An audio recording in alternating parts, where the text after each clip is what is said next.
Welcome to part 5 and quite possibly the last part of my review for Paper Mario. At long last, the final chapter. It has been a long road to get to this point, and even while scripting this has felt like an eternity. In some ways, it's sad to know that the review is nearing its end. Your objective after getting the last Star Spirit is to head to Shooting Star Summit, where your initial quest to save the Star Spirits truly began. The stars create a path for you to reach their home of Star Haven, far into the starry sky. You approach a building that should look familiar if you watch the intro. This is where the Star Rod was initially stolen, and how our story began. We are greeted by the 7 Star Spirits as they wish us luck and proceed to give us transport to Bowser's castle. Hopping on the Star Chariot leads us into the Chapter 8 splash screen. A star-powered showdown. We enter through the Bowser facade as it appears to swallow us whole. Though I'm not sure what's stopping us from landing at the Peach's castle part, but final area has to final area, I guess.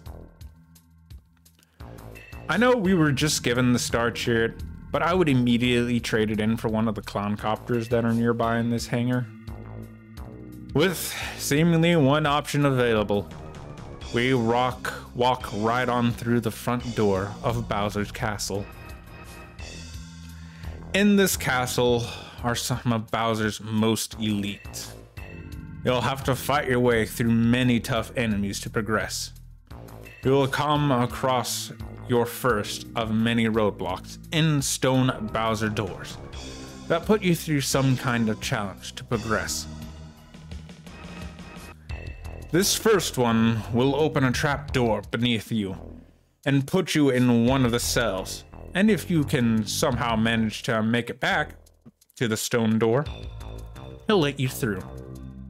To escape, you use Bombette to break the cell walls. To get back to the door, you'll be using many of your party members' abilities to progress.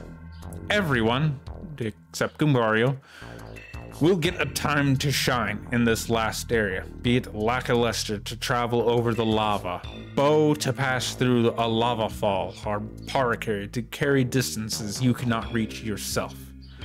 Virtually all of your party members, except Goombario, will get used in some way.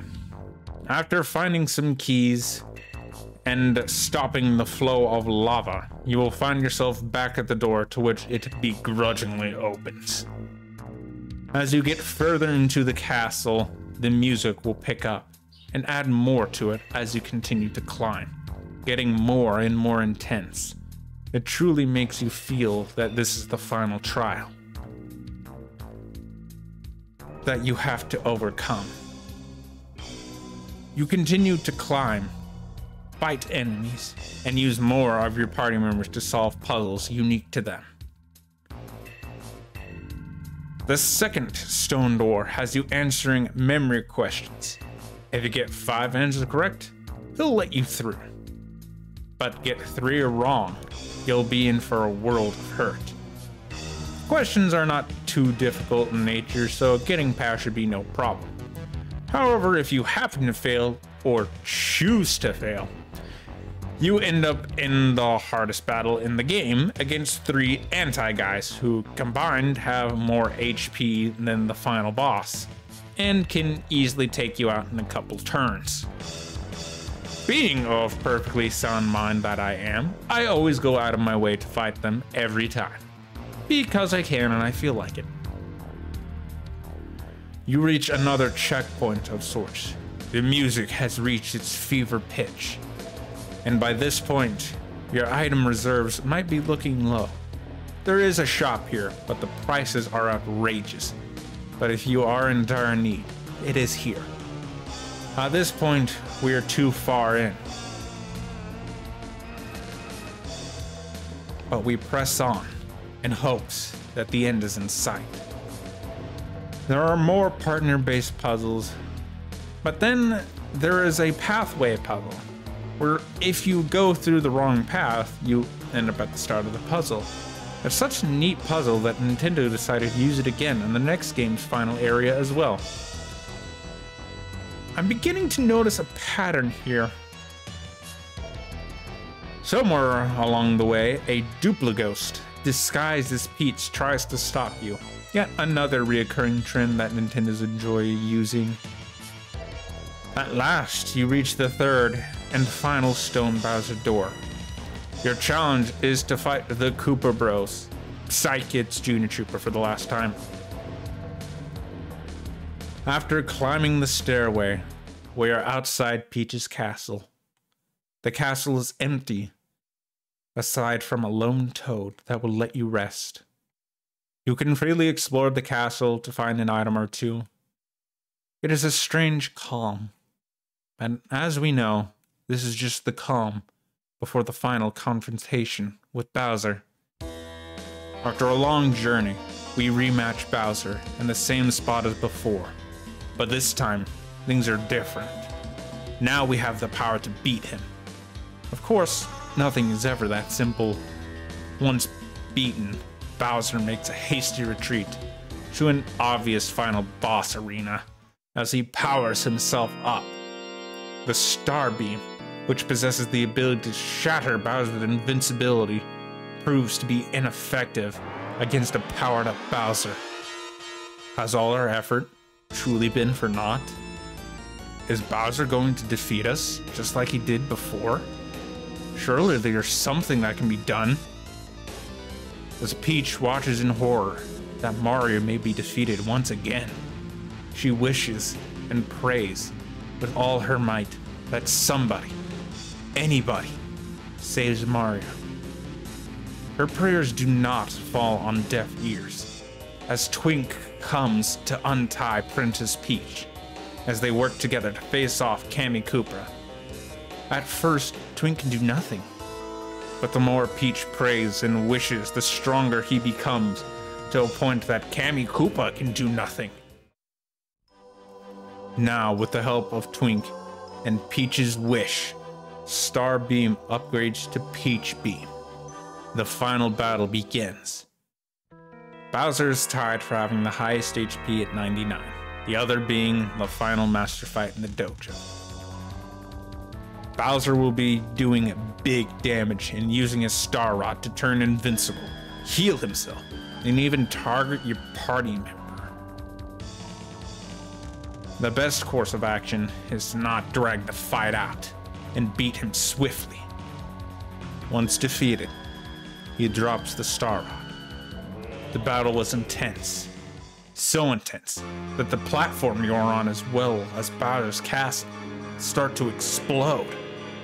And after a bright flash of white light, a magic bubble surrounds Peach's castle, our heroes unharmed. We return the Star Rod to the Star Spirits, as they give us their thanks and farewells. Twink also has a tearful goodbye with Princess Peach.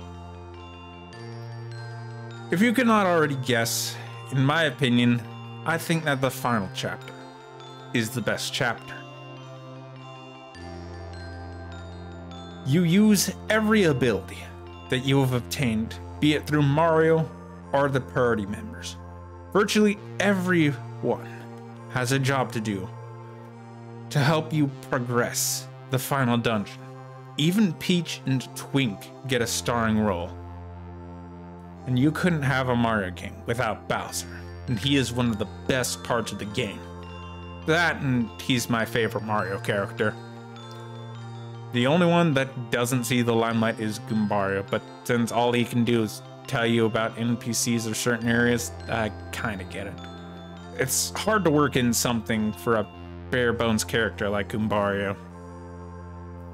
There is an epilogue where you can talk to some of the characters you have met along the way. But as you reach Princess Peach's castle, you are in credits territory.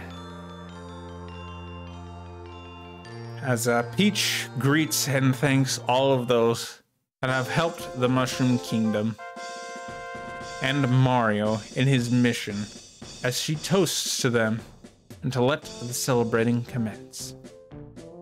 Roll credits.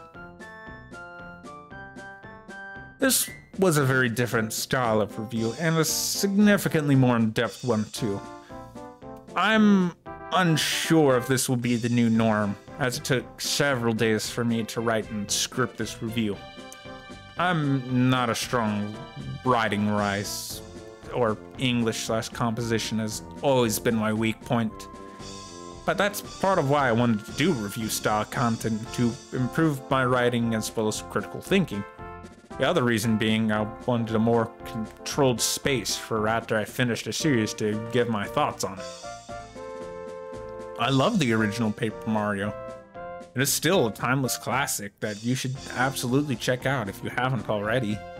The gameplay is great, the writing's fantastic, a lot of the characters are very memorable. Not to say that it is without issue, it does suffer a lot from first game syndrome. The music can be hit or miss. Moments like the Peach segments are a little boring. And there are certain aspects that can feel like they could have used a bit more time in the oven, so to speak. I also hate where the series was taken and that there aren't as many memorable characters as there once was. But that is an argument for another day. I'm very glad I got to experiment and show off a game that deserves its high praise. I loved all the stupid voices I gave to all the characters, and even while recording, I got to improve my personal style as well as editing skills. I wanted to give this game my all, and I'm glad to think that I have. Thank you all so much for sticking by till the end. The next series, well, I've uploaded Kirby alongside Paper Mario at this point, but the one after that will be more clockwork than what this one has been. I hope you look forward to it. And if you understand the hint, you have a good idea what the series will be doing next. As always, I will see you in the next one. Until then.